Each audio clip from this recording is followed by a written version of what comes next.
There's an old saying that if you don't know where you're going, then you'll never know how to get there.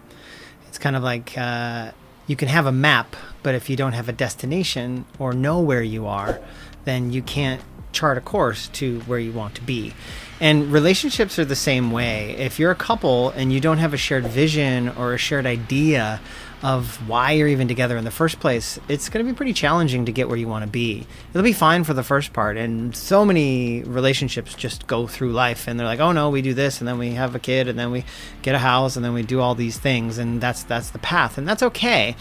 But if you want a conscious, connected relationship that stands the test of time and doesn't end up as a statistic, the 60 to 90% of marriages that fail, depending on the first or second or the different trajectories of it, then you're going to want to make sure that you plan it out.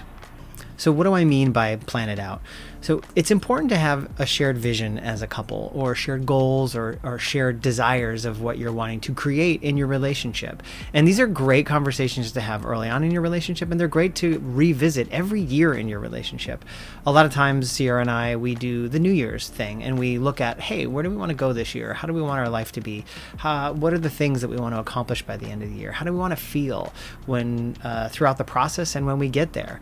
And we make sure that we look at our goals, we look at our values, we reassess where we're at in our lives to make sure that we're still tracking together.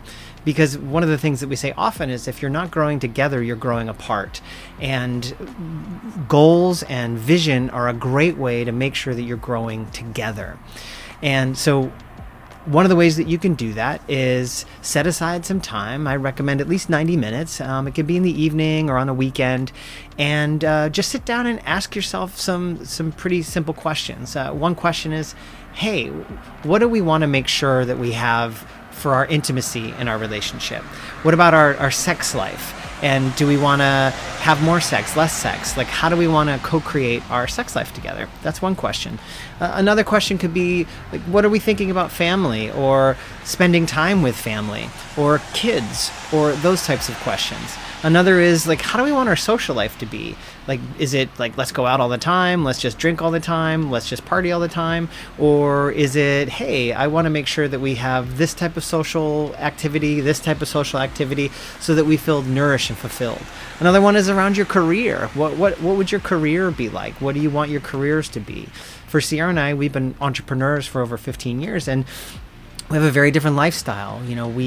We do things differently than people that have a 9-to-5. And so you want to look at your life, and if you have 9-to-5 jobs, what do your night times look like when you get home, and what do your weekends look like, and what about your vacations, and where are you spending your money? I could go on and on and on and on, but there's a million different things that it's really important to connect on. Because if you start to grow apart from the places where you once were, and then a year goes by, and then another year goes by, and then another year goes by, pretty soon you're not even aware where you used to align. And now you're further apart from each other, and it's way harder to tack back to each other than it is to stay together the whole time. And it doesn't mean you need to do everything together. Part of your goals and your vision of each other is that there's plenty of time for your own self, your sovereign work, or your sovereign fun.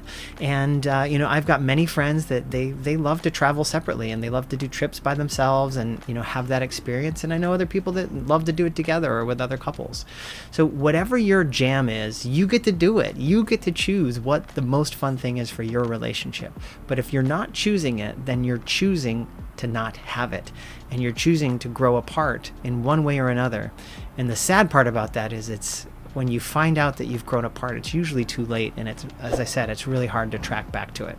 So make sure that you're sharing your vision together. Make sure that you're connecting together as a couple, because that's one of the most important things that you can do to make your relationship strong and last the test of time.